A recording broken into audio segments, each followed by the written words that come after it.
नमस्कार। गंगा तट पर गुरु महर्षि जी का आश्रम था। उस आश्रम में दूर दूर से लोग आते थे और वहाँ पर साधना करते थे। अयु नामक एक राजकुमार वहाँ से 3 साल से रह रहा था और साधना कर रहा था। एक दिन सुबह सुबह महर्षि जी उसको कहते हैं कि 3 साल तक तेरी साधना हो गई, लेकिन फिर भी जो परिणाम मिलना चाहिए वो नहीं मिल रहा है। तो अयु जी ने कहा कि मैं सब साधना सही कर रहा हूँ। उसने पूरे का पूरा वृत्तांत अपना गुरु के सामने बैठकर डिस्क्राइब किया कि उसकी साधना किस तरह से चल रही है। गुरु को समझ में आ गया, क्योंकि अयु का जो मानना था वो ये मानना था कि मैं साधना तो फिज़िकली कर रहा हूँ, लेकिन मेरे मन को शुद्ध करने की आवश्यकता क्या है। अब यदि मेरे मन में किसी के बारे में गलत थॉट्स आ भी गए तो उससे क्या फ़र्क पड़ता है। मैंने गलत थोड़े ही किया है, मैंने तो सिर्फ सोचा है। अब सोचने में क्या बुराई है। इट मस्ट साउंड्स फैमिलियर, क्योंकि हम सब भी यही मानते हैं। हम सब स्पिरिचुअल हैं और हम सब कभी न कभी लोगों के बारे में ख़राब सोच ही लेते हैं, और हम ये मानते हैं कि सोचने में क्या बुराई है, सिर्फ थॉट्स तो किया है, उसका क्या ख़राब परिणाम मिलेगा। गुरु को समझ में आ जाता है और इसीलिए उसकी साधना को आगे बढ़ाने के लिए महर्षि जी उसको बुला के ये कहते हैं सुबह सुबह कि उपकंठ नामक एक गांव है थोड़ा आगे, और वहाँ पर मेरी मनसा नामक एक शिष्या है। मेरी इच्छा है कि आज तू वहाँ पर जा और वहाँ पर जाकर भिक्षा ले। सो अयु वहाँ के लिए निकल जाता है।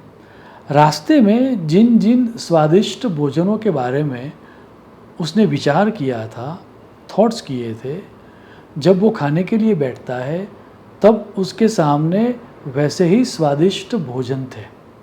सो अयु को आश्चर्य तो बहुत होता है, लेकिन वो ये मानता है कि it must be my lucky day. अब अच्छी तरह से खाने के बाद वो सोचता है कि पहले जब मैं राजकुमार हुआ करता था उस तरह की कोई रज़ाई मिल जाए और कहीं से ठंडी ठंडी हवा चल जाए और कुछ क्षणों के लिए आराम करने के लिए मिल जाए तो बहुत बढ़िया। तभी मनसा कहती है कि आप काफ़ी दूर से आए हो और अभी दोपहर का समय भी है। मेरे पास एक बहुत अच्छी रज़ाई है और मैं चाहती हूँ कि आप उसके अंदर उसके ऊपर सो के आप आराम करो, और यदि आपको कोई दिक्कत ना हो तो मैं आपको पंखा करूँ। अयु बहुत खुश हो जाता है और वो सो जाता है। अब कुछ ही क्षणों के लिए उसने आराम किया था और अचानक उसको लगता है कि ये कोइंसिडेंस नहीं हो सकता। जो जो मैंने सोचा वो सब मुझे प्राप्त हुआ, ये कोइंसिडेंस नहीं हो सकता। तो अचानक वो उठ के मनसा से ये पूछता है, क्या आप मेरे थॉट्स को पढ़ लेते हो? और मनसा थोड़ी हिचकिचाहट के बाद कहती है कि हाँ, महर्षि के द्वारा जो मुझे साधना दी गई है उससे कभी कभार जब मैं चाहूँ तब मैं दूसरों के विचारों को पढ़ भी सकती हूँ। अयु घबरा जाता है। मुझे आज्ञा दे कहकर वहाँ से चोरों की तरह भागता है, दौड़कर महर्षि के चरणों में गिरता है और कहता है, आप मुझे कहीं पर भी भेजो, लेकिन नेक्स्ट टाइम कभी भी मुझे मनसा के वहाँ मत भेजना। तो महर्षि पूछते हैं, क्यों? उसने अच्छी तरह से तुम्हारा वेलकमिंग नहीं किया? क्या उसका कोई व्यवहार अयोग्य था? तो अयु कहता है, नहीं नहीं, वो सब बातें नहीं है। बात ये है कि वो मेरे थॉट्स को देख सकती है, और जब मैं सो रहा था, जब वो मुझे पंखा लगा रही थी, तब उसकी सुंदर काया को देखकर मेरे मन में उसके बारे में भी उसको एक तरह से एंटाइज करने के या उसको एक तरह से भुगतने के, उसके लिए उसके प्रति वासना के विचार मेरे मन में भी आए थे। तो वो भी उसने देखे ही होंगे ना, तो अब मुझे लज्जा आ रही है। महर्षि हंस के कहते हैं कि हाँ, उसने तेरे जो विचार थे वासना के, काम वासना के, वो देखे ही होंगे, लेकिन सिर्फ मनसा ने ही क्यों, तेरे अंदर जो परमात्मा है उसने भी तेरे विचार देखे ही होंगे। स्पिरिचुअल साधना में कोई और तुम्हारे थॉट्स देखे या न देखे, तेरे अंदर बैठा हुआ आत्मा या परमात्मा वो थॉट्स देखता ही देखता है।